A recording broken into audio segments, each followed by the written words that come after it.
Welcome to Aaron Mahnke's Cabinet of Curiosities, a production of iHeartRadio and Grim and Mild. Our world is full of the unexplainable. And if history is an open book, all of these amazing tales are right there on display, just waiting for us to explore. Welcome to the Cabinet of Curiosities.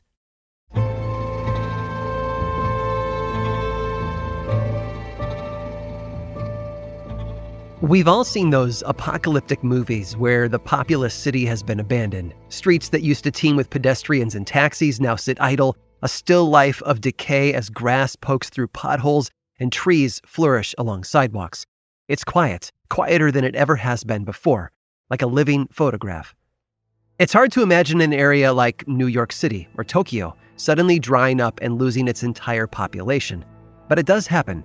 Chernobyl is perhaps the most famous example of a modern ghost town, with empty apartment buildings, dilapidated amusement rides, and overgrown parks. But there is another location just like it, one that saw numerous atrocities and horrors in its day, and it survives as a symbol of both a time we'd like to remember and an era we'd like to forget. 9 miles from the city of Nagasaki, off the coast of Japan, is an island. It's small, only 16 acres large, but this postage stamp-sized plot of land is big with history. It's called Hashima, and in 1810, coal was discovered there, which kicked off its long and complicated history. A mining operation was established, and nearly 100 years later, the Mitsubishi Corporation bought the island. Part of the company's plan was to expand Hashima's footprint, as well as the amount of coal brought up from the mines. Given the work being done on the island, it was clear that the miners needed somewhere to sleep, to eat, and even to play, and so Hashima was transformed over the next 5 decades into a full-blown city. Apartments were built to house the miners, followed by a school, a hospital, and even places to shop and relax. It was a self-contained metropolis surrounded by water. And then, World War II happened. Starting in the 1930s, Hashima's mines became a dangerous and hellish forced labor camp. Thousands of Chinese and Korean workers were brought to the island, required to mine for coal underground for 12 hours each day under some of the worst conditions imaginable. They had very little water and food to sustain them, and the food they did have was practically inedible.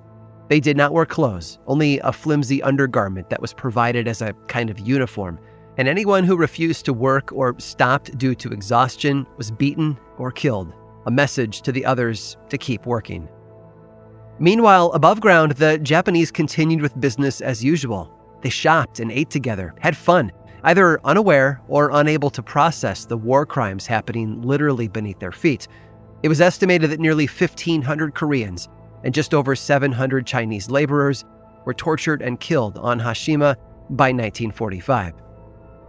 Time marched on, and the city all but returned to normal following the war.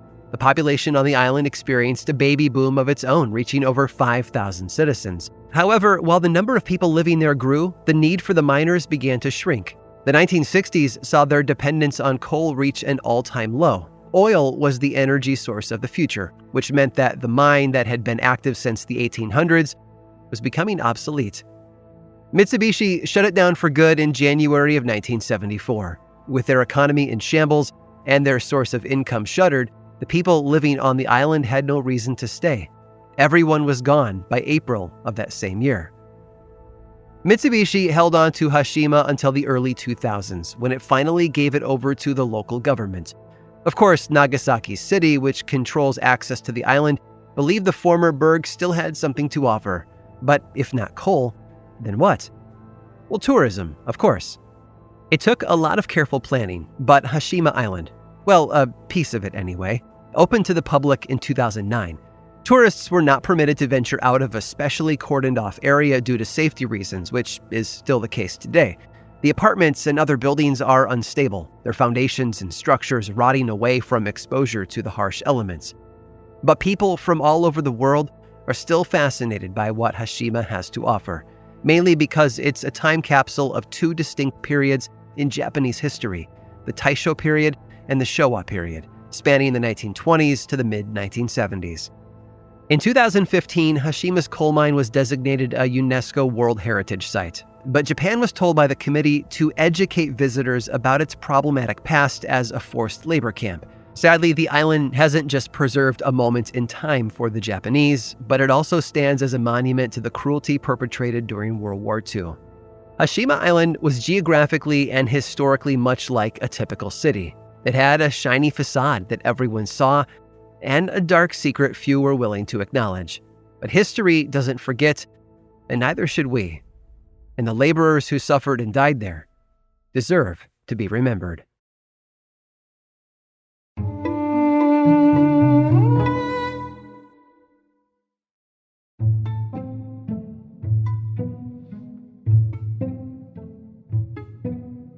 It's hard to let things go when we witness injustice in the world. Whether it's a person in need of help, an animal left by the side of the road, or someone being persecuted for who they are, it's in our nature to do something about it. One British bus driver did just that, but while his action against a perceived injustice put him on the wrong side of the law, it also put him on the right side of public opinion. It started in August of 1961 with the unveiling of a new exhibit at the National Gallery in London. The museum had recently acquired an oil portrait of the Duke of Wellington, first painted around 1812. It was, as the name describes, a portrait of General Arthur Wellesley, the first Duke of Wellington, and depicted the Duke in his red military uniform, adorned with various medals and ribbons acquired during his service. It measured roughly 25 inches by 21 inches, and had been passed down through the family over the years. By the time it went up for auction in 1961, the painting was owned by John Osborne, 11th Duke of Leeds. It was part of a nasty buying war between American industrialist Charles Wrightsman and the people of Britain. They didn't want the portrait traveling overseas and believed it should stay in its rightful home in England, and so the Wolfson Foundation stepped in to buy it back. The foundation, a philanthropic organization that provided grants to top scientists and arts candidates in their fields, purchased the portrait at cost on behalf of the National Gallery. On August 2nd of that year, it was made available to the public. Everything was quiet for the next 19 days. On August 21st, though, the painting went missing. The guards didn't say anything at first. They figured it had just been moved elsewhere. But when it didn't show up the next morning, they called in the police. The investigation didn't turn up much over the following week until a letter arrived at the London offices of Reuters. It had been written by the alleged thief and came with a few steep demands. First, they wanted £140,000 donated to charity. Secondly, they wanted immunity for returning the portrait. As long as those conditions were met, then the National Gallery could have its painting back. The money never materialized, though, and so neither did the Duke. The culprit continued to send letters to the media, hoping to see movement on their demands, but nobody took the bait. Until 4 years later, in 1965. That's when a fifth and final letter, with a much less costly plan, arrived at the Daily Mirror. It made a simple request.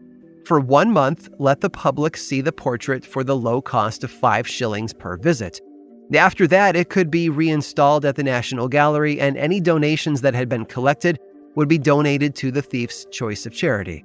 As with his previous attempts, the police didn't bother entertaining the thief, but the Daily Mirror responded. It published an article on its front page promising to try its best to see that the thief's demands were met. And although nothing ever came of it, their efforts must have tugged at the culprit's heartstrings, because not long after, another envelope arrived at the newspaper's offices. Inside it was a ticket. It had come from a train station in Birmingham and was meant to be redeemed at the station's baggage check counter. The paper gave the ticket to Scotland Yard, who traveled to the station and exchanged it for a carefully wrapped package that had been left behind. It was the portrait of the Duke. The painting was still in perfect condition, but it was missing its frame. The very next week, it went back on display at the National Gallery, while authorities continued to search for the thief. They didn't need to work too hard, though. 61-year-old bus driver Kempton Bunton waltzed into a police station on July 19th and told them everything. He had been the portrait thief all along. So why had he stolen the Duke in the first place? And more importantly, why had he turned himself in? Bunton, you see, was a man of the people. He resented the notion that retirees on a fixed income still had to pay the government a BBC licensing fee to own a television set. He had tried to modify his own television so it couldn't actually get a BBC signal, but he wound up in jail a few times for failure to pay the fee. Stealing the painting and holding it for ransom had been his master plan to pay the television fees for himself and his fellow retirees. As for why he'd confessed, well, he'd accidentally let it slip to his son's girlfriend that he had done it. He wanted to beat her to the punch in case she turned him in for the reward money. Bunton told the police that he'd gotten into the museum by climbing up a wall along the side of the building, then up a ladder that had been left out by maintenance workers until he'd finally located an unlocked window and slipped inside. There was just one problem, though. Bunton wasn't necessarily young and rather large in size. There was no way he could have pulled off the heist, at least not by himself. But he went to trial for it regardless. He argued that technically the painting was no longer stolen. All he was really guilty of taking was the frame. And the jury agreed, and he went to jail for only 3 months. But something still didn't sit right with the police, nor the public. The idea that this rather heavy-set older gentleman could have climbed his way into the National Gallery and made off with such a high-profile item still puzzled them. Several years later, everyone got the truth. Bunton's son, John, found himself in police custody for a totally different offense. He was afraid that after he was booked into the system, his fingerprints would come up as a match to the prints from the original portrait investigation. Rather than wait for the other shoe to drop, John simply turned himself in. He had been the real thief all along, having swiped the portrait to bolster his father's BBC licensing cause. Funny enough, the prints didn't actually match up anyway, and the authorities had no evidence to go on, so they let him go. The case of the theft, however, became incredibly popular across Britain, so much so that it was even referenced in the first ever James Bond film, Dr. No, back in 1962. In one scene, Dr. No, portrayed by Joseph Wiseman, leads Sean Connery up a small staircase, beside which sits the portrait. Well, a very convincing prop, at least. Bond notices it and examines it up close, incredulous that it should be found in the lair of the film's main villain. It's often said that art imitates life, but in this case, life would also imitate art, because after filming completed, the film's version of the painting also went on display. And then, it too was stolen. I hope you've enjoyed today's guided tour of the Cabinet of Curiosities. Subscribe for free on Apple Podcasts or learn more about the show by visiting curiositiespodcast.com. This show was created by me, Aaron Mahnke, in partnership with How Stuff Works.